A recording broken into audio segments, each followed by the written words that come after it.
Chaplains, when you wake up in the morning, do you say, "Good morning, Lord," or "Good Lord, it's morning"? I'm Dr. Dan Murwicks, and I want to welcome you to the Tips of Triumph. And today we're going to be looking at tip number 10. We're almost at the conclusion of spelling out the acronym of Be Courageous, and we're on the last three letters. And the O today stands for Open Your Mind and Your Eyes. Hey, have you ever played the blind trust game as a kid?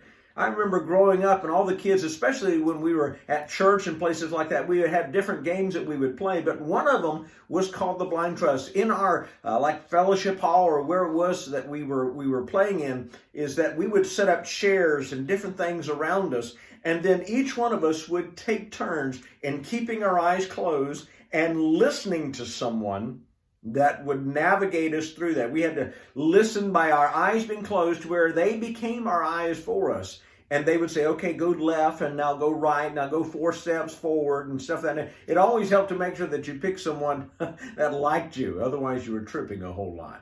So in that process, it began to teach me what it means to listen to others, to be able to trust that when others are talking to me, those people that I know, that I respect, and that I've walked with in my life and my journey of everything I've done, that I trust when they speak into my life, that they're actually trying to make sure that I don't trip up over something. That's why it's important to have at least 3 very primary relationships in our life: a mentor, a friend, and someone that you're mentoring as well, because these are going to be the support mechanisms that's going to help you not only professionally, but also personally in the growth of who you are as a chaplain and the minister that you desire to be. So that's the first part, was opening up the mind. But here's something that I also learned, is that when I opened my eyes in the game, that it didn't take me quite so long to navigate the obstacle course. I could get around it very quickly to get to the finish line. Why is that? It's because now that my eyes are open, I'm able to see the pathway that I need to walk, and I can be able to get to the goal that I wanted to go a whole lot faster. Learning first how to trust, but then it was also then being able to see of what needs to be done. Now, there are a couple of things that I want to draw from that today that I hope will help you as it had helped me. Because think about it this way. First off, it's what you think on. Opening your mind, and it's going to be important that you open up your mind to the positive things in life. Now, when you sit back in your chair going, okay, here we go again, it's not a Pollyanna type of mentality, a pie in the sky, by and the by, let's hold hands and sing kumbaya. It's not that. But what that means is what we put into our brain. Remember, the greatest computer that was ever created is our mind. And what goes into our mind is what's going to come out of our mouth. And it's just a very simple process. I may have oversimplified it, but it's very true for me. Garbage in, garbage out. Grace in, grace out. And sometimes in the midst of the garbage, there can be a whole lot of grout. That's why God tells us in His Word in Proverbs chapter 23, verse 7, as a man thinketh in his heart, so shall he be. And there's going to be an important principle about that, because what you take in is either going to be the positive things around you or the problems that's going to weigh you down. And a heart that is weighed down by problems has very little potential in reference to the positive things in life. Why? Is because it starts to get stuck in the mud. And when you get stuck in the mud, you tend to pull other rocks in with you, and you just go down a whole lot deeper. That's why when Paul was telling us in Philippians chapter 4, verse 8, he says, hey, whatever is good, whatever is lovely, whatever is pure, whatever is of good report, he's saying, guys, listen, whatever is positive, whatever's really going to help out, think on these things. That means put your camp there. Place your tent right on that side, in the position of the positive, not in the placement of the problems. You see, I would much rather stay in the green grass. When I was in the military, when we would go out and we'd have to do our bivouac sites, I would simply make sure I'm looking around the area to make sure that when I was pitching my tent, is that it was going to be in the area that had a lot of green grass. There was other guys that just simply threw their tent up wherever it was. Problem was, is that there was also poison ivy in some of the areas that we're at.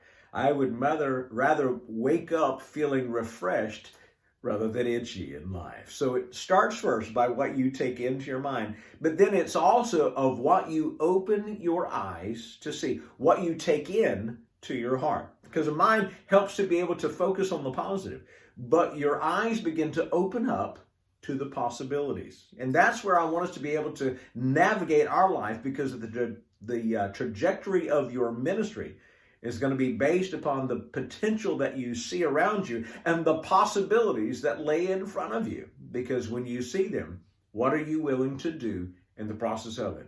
Hey, one principle that I came across that really impacted me of how I actually see things and see people is this, is that I see people and situations not as they are, but as I am. Let me say that again.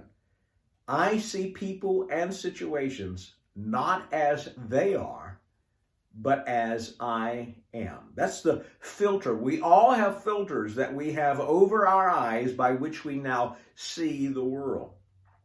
And if I see myself as positive, then I'm going to see people generally as positive, in situations as positive. If I see myself as critical, then I'm going to see people as critical and situations as critical. You see how that works?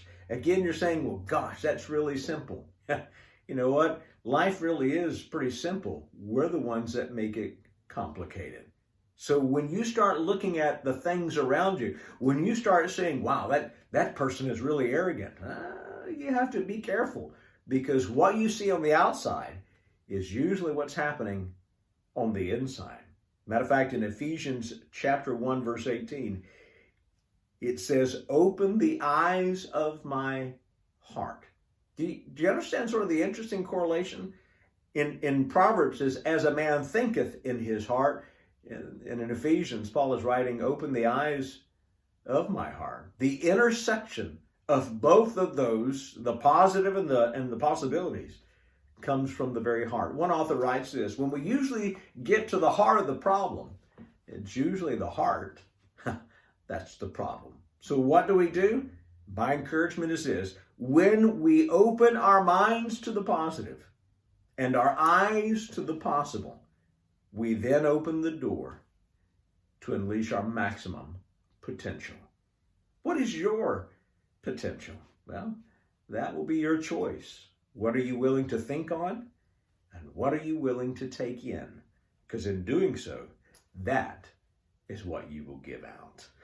Hey, thanks for joining me today on the Tips of Triumph. And I look forward to being with you as we start finishing up Be Courageous by the next time with tip number 11. God bless you as you go into this day, and may God richly use you in his will and in his way.